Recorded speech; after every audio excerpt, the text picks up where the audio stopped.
Angle से related कुछ हम क्वेश्चन कर लेते हैं। किससे रिलेटेड? एंगल से रिलेटेड हम कुछ क्वेश्चन कर लेते हैं। ठीक है, चलो ठीक है,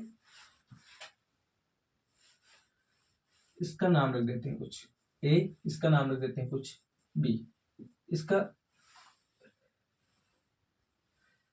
ये एंगल है सी, ये है 60 डिग्री। तो आपको बताना है कि जो इस एंगल का नाम है, इस एंगल का नाम है डी। तो आपको बताना है कि जो डी एंगल है वो कितना होगा। तो सबसे पहले मैं सॉल्व कराता हूँ। आपको मैंने बताया कि ये कौन सा एंगल है, एक लाइन पे बना है।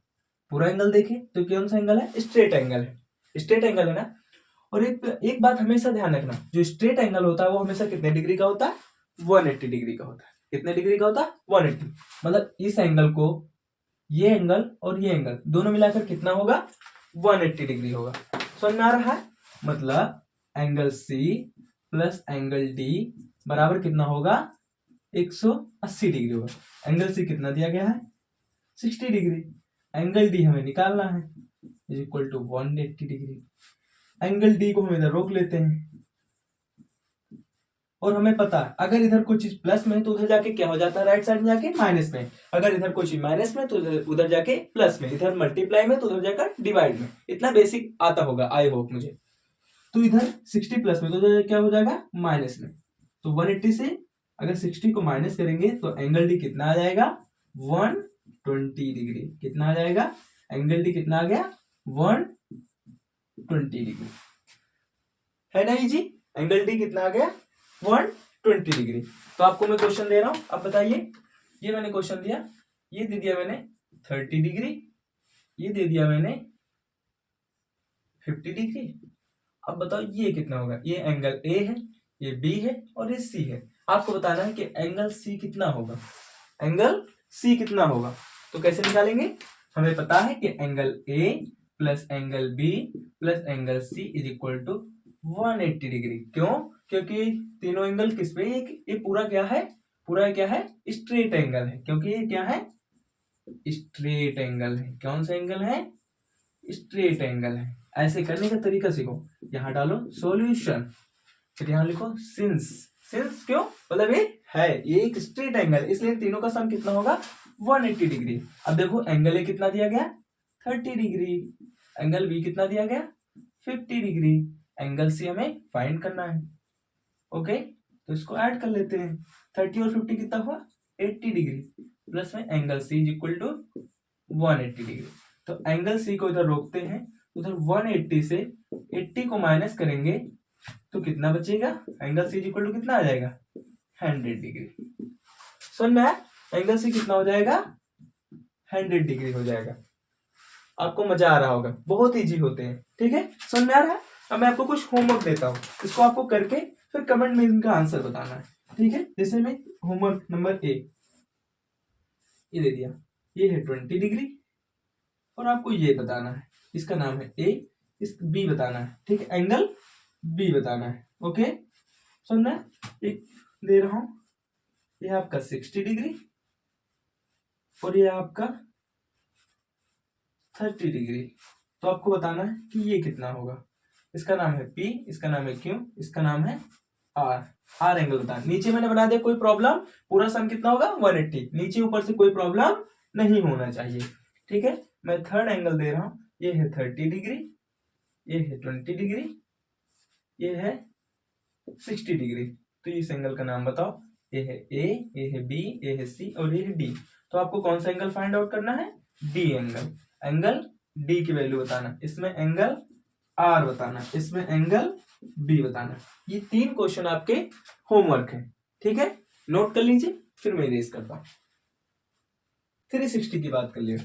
अगर ऐसे ये 30 डिग्री दिया गया है, ठीक है, ये दिया गया है 80 डिग्री। ओके, फिर कोई पूछ ले कि इस एंगल की वैल्यू बताओ, ये है ए, ये है बी, ठीक है, और ये पूछ ले अलग से कि बताओ ये है सी, ये है डी। तो इसमें कौन कौन सा क्वेश्चन थोड़ा कठिन हो गया। एंगल डी बताना है और एंगल सी बताना है। तो मुझे डरना नहीं है। हम चाहे तो 360 से लगाए या फिर चाहे 360 से थोड़ा कॉम्प्लिकेट हो जाएगा, उससे नहीं जाएंगे। हम इस क्वेश्चन को कैसे सॉल्व करेंगे? वही पुराना रूल, किससे? हमें पता है कि ये कौन सा एंगल है, स्ट्रेट एंगल है। नीचे वाला भी स्ट्रेट, ऊंचे वाला भी स्ट्रेट, दोनों को मिलाकर कितना होगा, 360 होगा। तो स्ट्रेट एंगल की वैल्यू कितना होता है, 180 डिग्री होता है। ठीक है, तो चलो सॉल्व करते हैं। पहले ऊपर वाले को सॉल्व करते हैं। Angle A plus angle D is equal to कितना होगा, 180 डिग्री। क्यों होगा, क्योंकि ये क्या है, स्ट्रेट एंगल है। कौन सा है, स्ट्रेट एंगल। हम अभी ऊपर वाले को कंसीडर करते हैं। किसको, ऊपर वाले को। ये 30 डिग्री है। इस वाले को कंसीडर करते हैं और इस वाले को। समझ में आ रहा है आप सभी को? तो एंगल ए कितना दिया, 30 डिग्री। अब एंगल डी नहीं पता है, तो एंगल डी को इधर रोक लेंगे। 180 से 30 इधर प्लस में, उधर जाकर क्या हो जाएगा, माइनस में। तो एंगल डी कितना आ जाएगा, 150 डिग्री। अब नीचे वाले को देख लेते हैं, ये कितना आया, 150 डिग्री।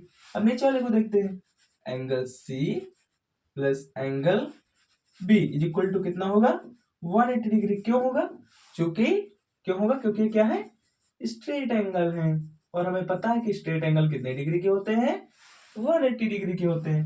तो एंगल सी हमें नहीं पता है, एंगल बी कितना है, 80 degree is equal to 180। Angle C को रोक लेते हैं, इधर है प्लस में, उधर जाकर क्या होगा, माइनस में। 180 माइनस 80 कितना आएगा, 100 डिग्री।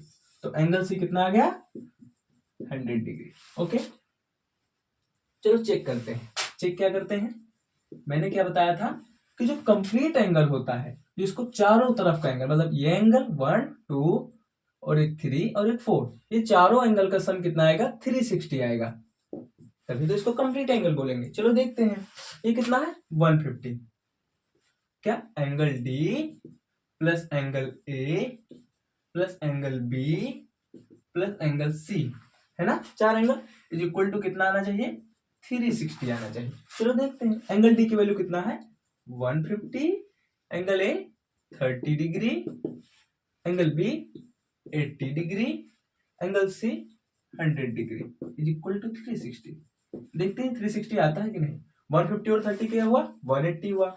180 और 80 कितना हुआ, 180 और 80 260 हुआ। 260 और 100 कितना हुआ, 360 हुआ।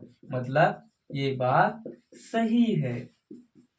समझ में आया कि टोटल जो चारों तरफ जो कंप्लीट एंगल का सम कितना होता है, 360 डिग्री होता है। और ऊपर हमेशा कितना होगा, स्ट्रेट एंगल कितना होगा, हमेशा 180 डिग्री होता है। आई होप आपको ये क्वेश्चन समझ में आया होगा। ठीक है।